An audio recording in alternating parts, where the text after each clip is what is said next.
This is a general overview of your Shirley Stitcher robotic system.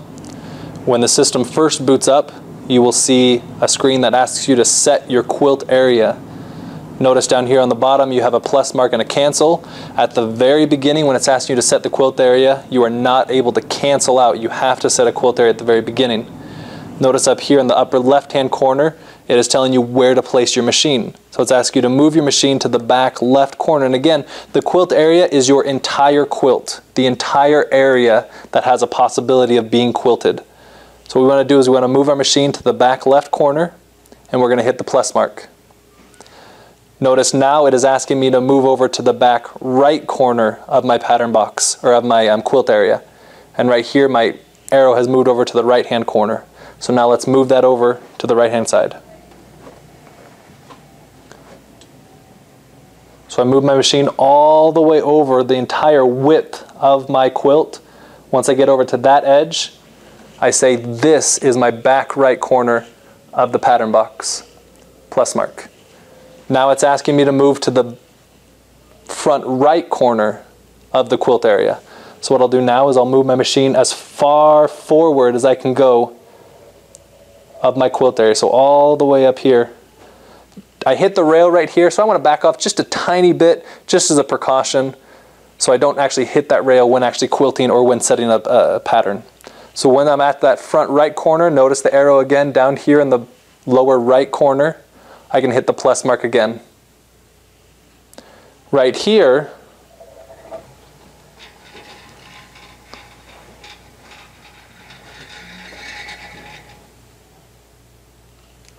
it will actually give me a width and a height showing me the quilt area I just set. So this quilt is 42.4 inches wide by 14.6 inches tall. That sounds correct, so I'll hit OK. If one of your belts is not attached properly, or if something is not set up correctly, those numbers would not read properly. You may get zeros for your width or zeros for your height because your belt is not assembled properly. This is the pattern box I just set up, or the quilt area. The quilt area that you set will automatically become pattern box number 1. And you'll know that it's pattern box number 1 because right here at the top it says PB, pattern box 1 of 1. So that quilt area automatically becomes a default pattern box. To start, what I want to do is I want to add a pattern. Let's do just something that's very generic underneath the floral option. These are all the different patterns that come with the system. To open up each individual category, just touch the lettering. You can touch general and it'll open up, and you can scroll down or you can scroll up to see what's available. I can select each one because I'm not really sure what it looks like, and over here it'll show me a preview. If that is the pattern I want, I can hit select pattern, but no, I don't want that one. I want something a little different. So let's come down here to these patterns and let's do something that's kind of fun. This is a little bit more intricate pattern. Yes, that is the pattern I want, so I touch select pattern. What it'll do is it'll place the pattern inside the pattern box, but what I need to do now is I need to modify the pattern to fit inside the pattern box how I want it to be. I do that by selecting over here on the edit menu, the little circle with the pen right here. I can open the edit menu, and this gives me all the different options to edit this pattern to fit inside the pattern box how I want it to. Next, we'll come back to this a little bit later.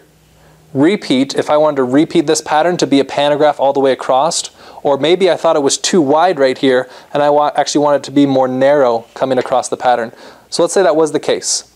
I want it to be wider across, and I also want it to be more narrow down. So you can see right here I'm almost extended all the way out to the edge of my pattern box.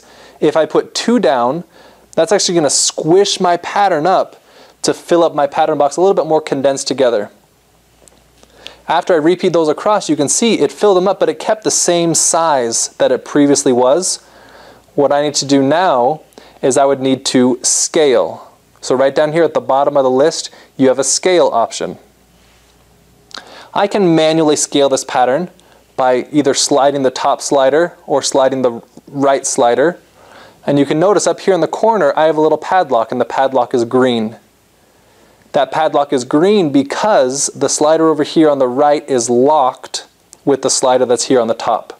So anything I do over here to the right-hand side will automatically correlate with the left to right or the top slider. I can turn that padlock off to just do my height or to just adjust the width. Now let's say, no, I don't want to manually scale it. I want to do an auto scale. That's the option down here which says Smart Scale. I can touch the Smart Scale and it'll ask me if I want to keep proportions. If I say yes to proportions, it's not going to stretch the pattern out. It's going to try to keep the pattern as, right now it's a rectangle, it's going to try to keep it as rectangular as possible to where it currently is. But if you say, you know what, no, I'm okay with it stretching out, I'm okay with it filling up the pattern box as much as it can, then I would say no to proportions. And let's say I want to do that. I want to say no. No to keeping pattern proportions. It'll come up with the scaling screen showing you that I'm thinking about something. If I accidentally hit that button, I can obviously cancel out of my scale option by touching the cancel button right here. So what it's doing here, it's taking those 2 repeats I have across and the 2 repeats down, and it's scaling them inside that pattern box. And you can see it did stretch them out. It stretched them a little bit longer and a little bit more narrow. So now I have this more elongated pattern. And let's say, you know what, I really don't like that. I don't like what it did. So I can come back in here and I can take my repeats away. Let's actually remove these repeats. Let's say, you know what, I think one pattern would look a little bit better inside this pattern box. Let's go through the rest of the edit features. I can mirror these patterns, whether it be horizontally or vertically. I can reverse path. Reverse path, as you can see right here, I have an X for a stop point and a circle for a start point. If I want my stop point to be over here on the left and my start point to be on the right, I touch reverse path. Now my X, my end point, is over here on the left and my start point is over here on the right. I can remove this pattern. I put it in, it really doesn't fit with the quilt I want it to do. I touch remove and it'll always prompt you, are you sure you want to remove this pattern? And I either say yes or no according to what I really wanted to do. I can rotate the pattern. It gives me a set degree already, whether it be 90 degrees clockwise or 90 degrees counterclockwise. Or I can select the rotation.